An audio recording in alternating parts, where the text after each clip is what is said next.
first graders, my name is Mrs. Boersen and I am so excited to meet you all and start learning with you. Things you should know about me are I love the color orange, I love to go camping, and I love to play soccer. This year is going to be very different than any other school year we've ever had before. I will be teaching and you will be learning by using your iPad. There are a couple things I want to make sure you know before the first day of school, so make sure you and your parents are paying close attention.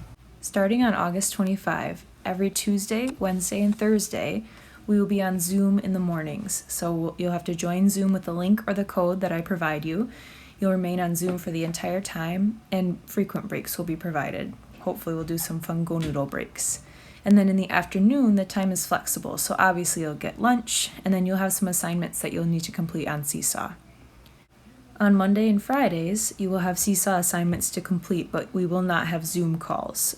You'll be able to meet with me. I'll have office hours, and I'll send you that schedule once we get it finalized, but you will not have to be on Zoom. You'll just be working on Seesaw assignments at your own time, and then if you need help, you can always reach out to me.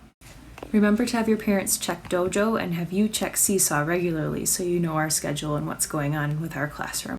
Lastly, just a reminder to be reading at home. It's super important and it will help you so much if you're reading at home with your family. Even though the school year is going to look super different, I'm still really excited to meet you all and start this journey with you.